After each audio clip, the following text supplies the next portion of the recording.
Hello friends, myself Skandar Kumar. I am taking electrical machine design for the final year students. As per the previous lecture, we already covered the basic of the basic of the electrical machine design. Then we will discuss about the DC machines and also discuss the various types of questions which are associated with the DC machine. Now we will start a new topic that is called the transformers.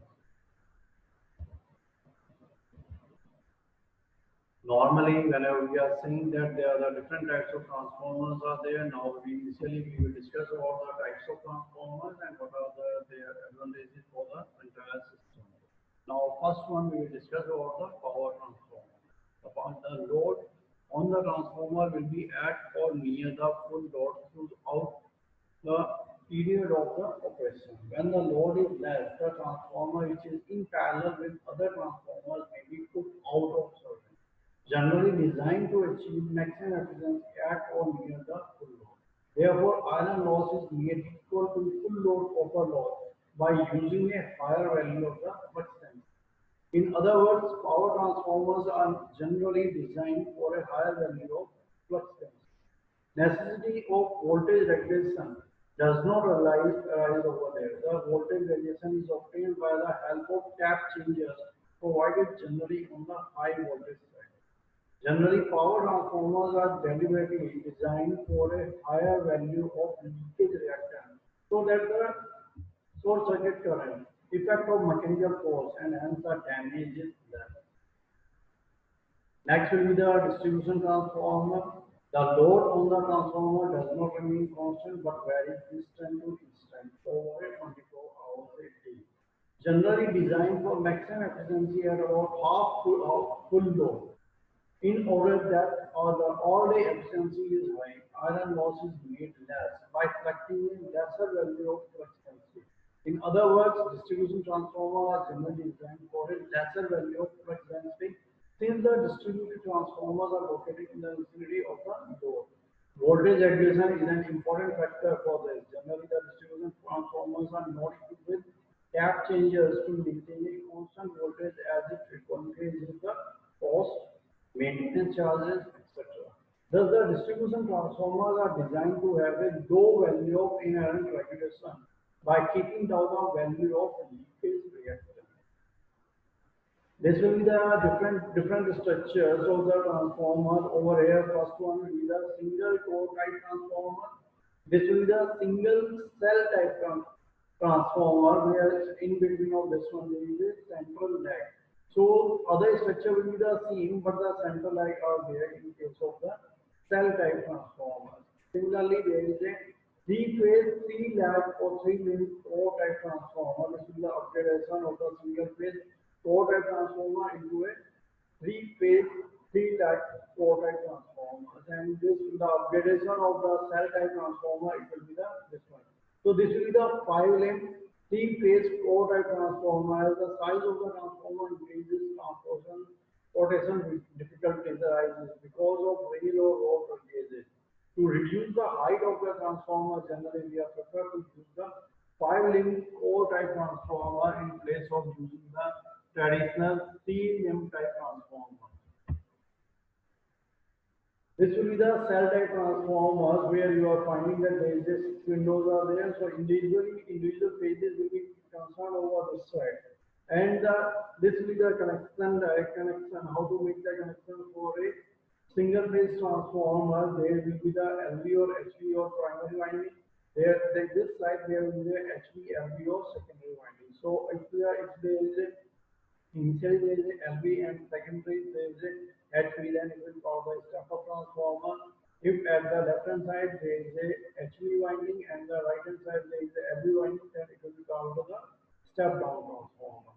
Now, under the normal presentation, we will indicate it as the primary and the secondary type of winding.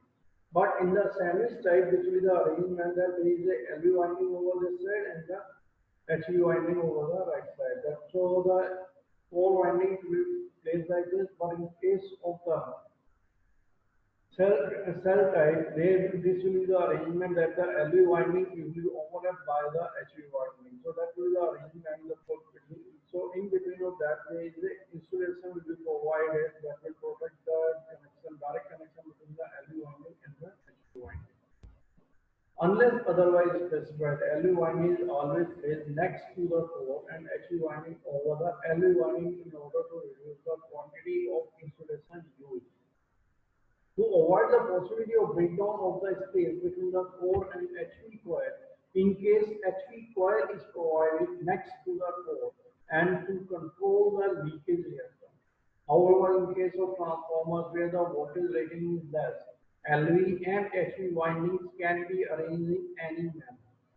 According to the specification which will be indicated over the transformer, the first one is the output in kVA, voltage V1 or V2 with or without tap changes and tapping, frequency in F hertz, number of phases, it may be one or three, because all over the world there is a two types of system is operating, single phase or the three phase system.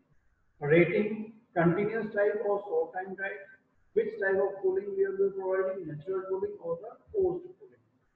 Type, it will be a core type or cell type, power or distribution transformer. Type of winding connection, in case of three-phase transformer, it may be star-star, star-delta, delta-delta, delta-star with or without grounded neutral.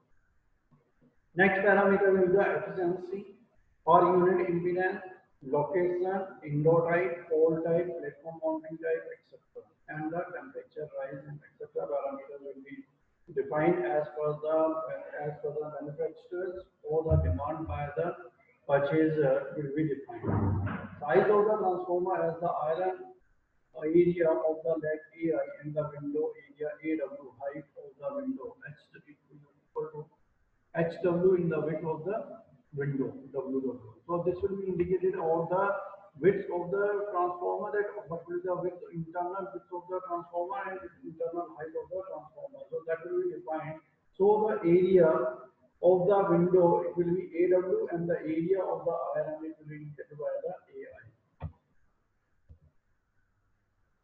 Nomenclature which will be defined for the machine whenever we have to just make the calculation for a specific transformer, then it will be some nomenclature is given. So V1 is used as the applied primary voltage where we are giving the source, we have to connect the source. V2 is the secondary terminal voltage where we have to connect the load. E1 and E2 will be induced EMF in the primary and the secondary winding per phase in case of three phase. T1, T2 will be the number of primary and secondary turns per phase in case of three phase. I1 and I2 will be the primary and secondary currents per phase in case of three phase. A1, A2 is the cross-sectional area of the primary and secondary winding conductors. Del will be indicated as a current density in the transformer conductor, assumed to be same for both FB and HV winding. Phi m will be taken as a maximum value of the flux, mutual or useful flux in Weber. It may be the AI into Vm. Vm is the maximum value of the flux density and equal to the phi m upon AI.